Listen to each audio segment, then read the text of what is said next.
오늘은 디모데후서 2장 1절에서 7절 말씀 속에서 좋은 군사라는 제목으로 함께 은혜 나누고자 합니다.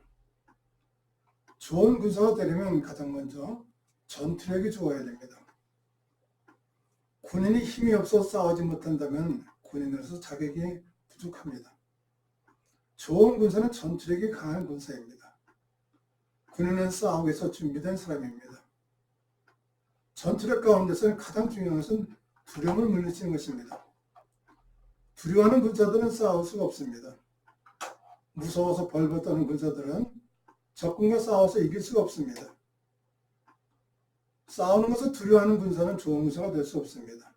두려움이라는 것은 염려, 근심과 불확실성 때문에 두려워하는 것입니다. 안 되면 어떨까? 염려하는 것과 의심과 부정적인 생각 때문에 밀려는 두려움을 이기지 못합니다.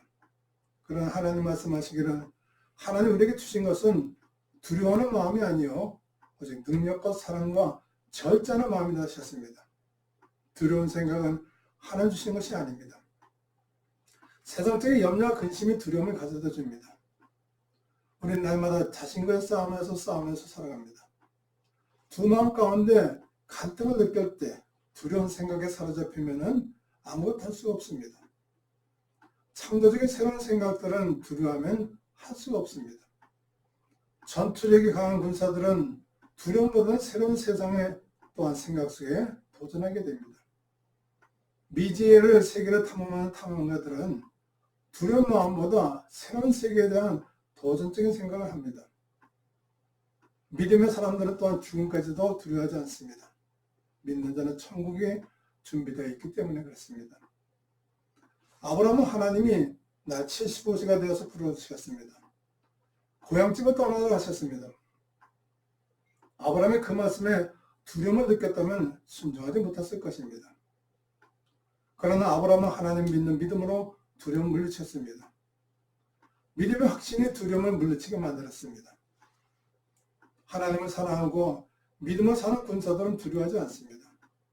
하나님 말씀을 믿고 사랑하기 때문입니다. 사랑 안에 두려움이 없고 온전한 사랑의 두려움은 내가 쫓나니 두려움의 형벌이 있습니다. 두려워하는 자는 사랑 안에서 온전히 이루지 못한다 하셨습니다. 어머니의 사랑이 강력한 것은 자식을 사랑하는 마음이 있기 때문에 강력한 것입니다. 하나님을 사랑하는 군사들은 두려워하지 않습니다. 인간의 두려움은 자신의 죄를 감추려고 합니다. 범죄하는 아담을 하나님 찾으셨습니다. 여호와 하나님이 아담을 부르시며 그에게 이르시되 내가 어디 있느냐? 그때 아담이 말합니다. 이르시되 내가 동산에서 하는 소리를 듣고 내가 벗었으므로 두려워하여 숨었답니다. 두려움 때문에 하나님 앞에 숨었습니다. 두려움 때문에 하나님 앞에 나갈 수가 없었습니다. 인간은 잘못할 수도 실수도 범할 수 있습니다. 그러나 하나님은 사랑의 하나님이십니다. 여호와께서 말씀하시되 오라 우리가 서로 변론하자. 너희 죄가 주홍 같을지라도 눈과 같이 희어질 것이요 진홍같이 붉을지라도 양털같이 희게 된다 하셨습니다. 그러므로 너희가 회개하고 돌이켜 너희 죄와 시험을 받으라. 이같이 하면 새롭게 되는 날이 주 앞으로부터 이럴 것이라 하셨습니다. 두려움을 느낄 때마다 우리는 더욱더 주님 앞에 가까이 나아가야 됩니다.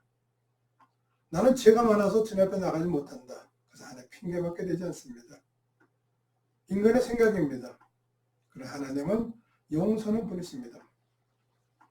그러므로 우리는 긍휼하심을 받고 때로 따라 없는 은혜를 얻기 위하여 은혜 보좌 앞에 담대히 나갈 것이라 하셨습니다. 좋은 군사는 두려워 숨는 사람이 아닙니다.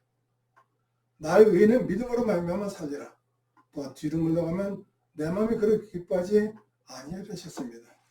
좋은 군사는 믿음의 담력으로 나아가는 사람입니다. 그러면 구체적으로 좋은 군사는 어떤 군사인가? 군인 같은 군사가 좋은 군사라 말합니다. 군인은 용감합니다. 두려움 때문에 물러서지 않습니다.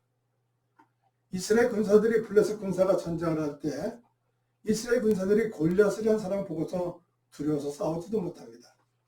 그때 어린 목동 다윗이 전쟁 때 아버지 심부름을 갖다가 그 상황을 보고 도전을 합니다. 너는 창과 칼을 가지고 나오지만 나는 만군의 여호와 이름으로 나간다면서 다윗과 골리앗 간의 싸움이 벌어지게 되어 있습니다. 하나님 함께하는 사람은 어떤 상황에도 두려워하지 않습니다. 그러므로 우리가 담대히 말하되 주는 나를 돕는 자신이 내가 무서워 아니하겠노라. 사람이 너에게 어찌하려 하였습니다. 인간의 생각과 행동을 다스리는 분은 하나님이십니다. 두려움의 대상은 하나님밖에 없습니다. 세상 가서 두려워하기보다는 하나님 두려운 마음을 가져야 될 것입니다. 또한 군인들은 지혜로운 의사가 되어야 됩니다. 좋은 작전 계획을 세우면서 그 작전에 따라 철저한 준비를 하는 군사가 되어야 됩니다. 다윗의 군사들이 가나안 땅을 정복하려 했을 때 여호사 갈렙과 12성탄군을 먼저 보냈습니다. 그 지역의 상황을 파악하고 작전 계획을 세웠던 것을 보게 됩니다. 지혜로운 군사는 혼자 일하지 않습니다. 서로 협력하는 가운데 그 작전을 잘 기획하고 지혜롭게 해쳐나가는 것을 보게 됩니다. 그들은 좋은 군사로서 순종하는 사람이 된 것을 보게 됩니다. 가장 지혜로운 사람은 하나님 말씀에 순종하는 사람입니다. 여호수 간사가 가나안에 들어갔을 때 가장 먼저 만난 것이 여리고성입니다. 여리고성이 눈앞에 큰 장벽처럼 보였습니다. 그때 하나님은 여호수에게 말씀하셨습니다. 군사들에게 아무 말도 하지 말고 성 하루에 한 번씩 6일 동안 돌고 마지막 7일째는 7바퀴를 돌라고 말했습니다. 인간의 생각으로는 도저히 이해할 수 없는 작전이지만 그 말씀에 순종한 여호수 군사들은 여리고성을 무너뜨렸습니다. 또한 사울왕이 하나님 말씀에 순종하지 않을 때 사무엘 선지자가 말합니다. 순종이 제사보다 낫고 듣는 것이 수양인 기름보다 낫다 하셨습니다. 인간의 계획이 절대적인 것 같지만 완벽한 것 같아 보이지만 하나님 보시기에는 아닐 때가 있습니다. 사람들이 아무리 철저한 계획을 세우고 살아간다 할지라도 하나님의 계획은 우리들이 도저히 알지 못할 때가 있습니다. 사람의 마음에는 많은 계획이 있어도 여호와의 뜻만이 완전히 선다 하셨습니다. 두 번째로 운동선수 같은 군사가 좋은 군사입니다. 운동선수들은 규정을 잘 지킵니다. 운동선수는 반칙하지 않습니다. 철저한 규정을 지킵니다. 또 승패에 굴복하지 않습니다. 억울해도 졌으면 승복할 줄 아는 것이 스포츠맨들의 정신입니다.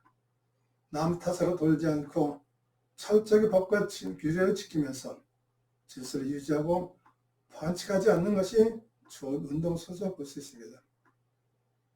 하나님 나라에도 법과 윤례가 있습니다. 나를 사랑하고 내 계명을 지킨 자에게는 천대까지 은혜를 베푼다 말씀하셨습니다. 그 운동선수들은 모든 것을 최선을 다합니다. 경기를 하기 위해서는 최선을 다하는 훈련을 합니다.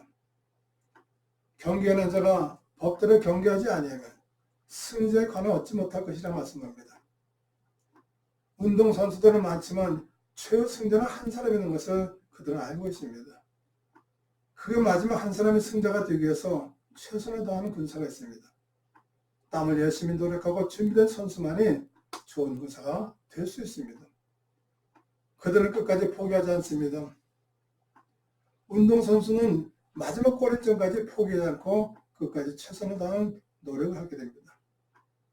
이기는 자여 끝까지 내일을 지키는 그에게 만국을 다스리는 권세를 준다 하셨습니다. 참고 기다리고 인내하는 자에게 좋은 군사가 될 수 있는 자질을 갖추었다 볼 수 있습니다. 세 번째는 농부 같은 군사가 좋은 군사입니다. 농부는 때를 분별합니다. 심을 때와 거둘 때를 압니다. 그 시기를 놓치지 않고 그 시기에 적절하게 대처할 수 있는 지혜가 필요합니다. 범사에 기한이 있고 천하만사가 다 때가 있다 하셨습니다. 범사의 때를 분별하지 못하는 어리석은 사람이 아닙니다. 전능하신 하나님 모르는 어리석은 사람들, 영원히 이 땅에 살 줄 아는 어리석은 부자들, 그러나 농부들은 가뭄이 들면 우물을 파고 홍수가 날 것 같으면 또랑을 만들어서 물길을 만들어 놓습니다. 그들은 절대도 하나님을 의지합니다. 농부들은 자신들이 열심히 노력하지만 하늘이 도와줘야 농사가 잘 되는 것을 압니다. 심은 대로 거둔다 하셨습니다. 땅은 거짓말하지 않는다 하셨습니다. 어려움을 당한 사람들을 도와주면 심은 대로 자신도 거두게 됩니다. 누가복음 10장 36절에 강도 만난 자의 사마리아인의 이야기가 있습니다. 예수님 말씀하십니다. 내 생각에는 이 세 사람 중에 누가 강도 만난 자의 이웃이 되겠느냐. 참된 이웃이 누구겠습니까? 농부들은 서로 나누면서 자신이 닦은 그 농사진 것을 나누고 베푸는 사람이 되는 것을 보게 됩니다. 농부들은 그 곡식을 거둘 때까지 참고 기다립니다. 씨앗을 뿌리고 싹이 나면 열매를 맺을 때까지 갖고 보살피고 때를 기다립니다. 더운 여름에도 쉬지 않고 걸음을 주며 잡초를 뽑아내며 정성을 들이고 보살펴줍니다. 또한 농부들은 절대로 종자씨를 먹지 않습니다. 아무리 배가 고파도 다음에 심을 종자씨를 잘 보존할 것을 보게 됩니다. 좋은 구조는 다음 세대를 이어갈 사람을 준비시켜 주랍니다. 사람 언젠가는 자기가 가지고 있는 것을 내려놓을 때가 있다는 것입니다. 물러섰지 않은 지혜가 필요할 때가 있습니다. 사람들은 무시하고 조롱할지 모르지만 하나님 중심을 보여주시는 분이십니다. 주님 말씀하십니다. 이 모든 일에 전심전력하여 너의 성숙함을 모든 사람에게 나타내라 하셨습니다. 가장 좋은 무사는 누구를 따를 것이냐? 좋은 무사는 좋은 지도자를 만날 때 좋은 무사가 될 수 있습니다. 지도자는 부하들에게 또한 인정을 받아야 됩니다. 다시 전쟁터에서 목말라 때 3명의 군사들이 적진 속에 있는 우물에 가서 물을 떠왔습니다.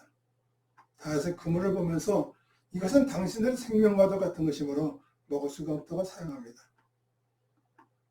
누구를 따르느냐에 따라서 그 사람의 남은 생애가 달라지게 되어 있습니다. 우리는 대장 대신 예수를 따르는 예수의 좋은 군사들입니다.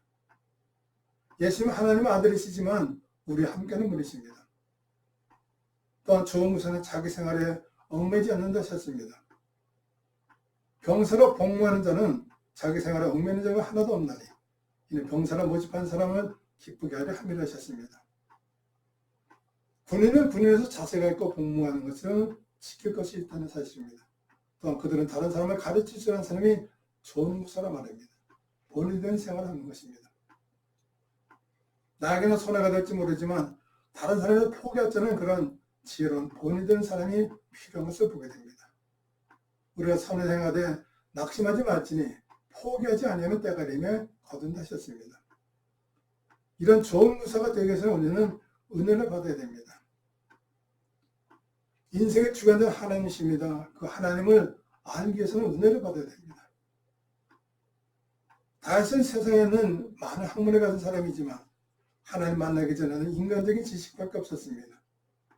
그래서 다메섹에서 하나님 만났을 때 그 하나님 말씀을 듣고 또 삼층제까지 갔다 온 다윗은 그 신령한 세계를 볼 줄 알았습니다. 육신을 따르는 사람은 육신의 일을, 영을 따르는 자는 영의 일을 생각한다 하셨습니다. 우리는 이 세상에 보이지 않는 것들이 많은 것을 보게 됩니다. 내 힘으로 할 수 없는 것들이 많이 있다는 사실입니다. 그러나 하나님 나라는 은혜를 받아야 볼 수 있습니다.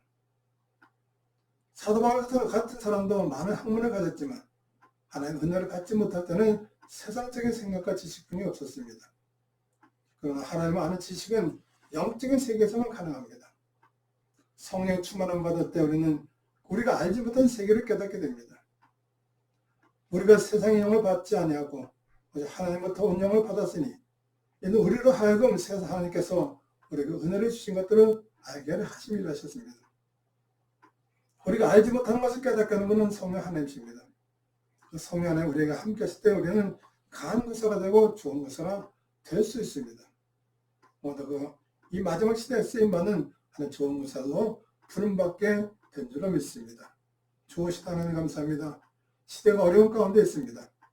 이 시대에 좋은 군사로 부름받아서 귀하게 쓰임받는 복된 성들이 되게 도와주시옵소서.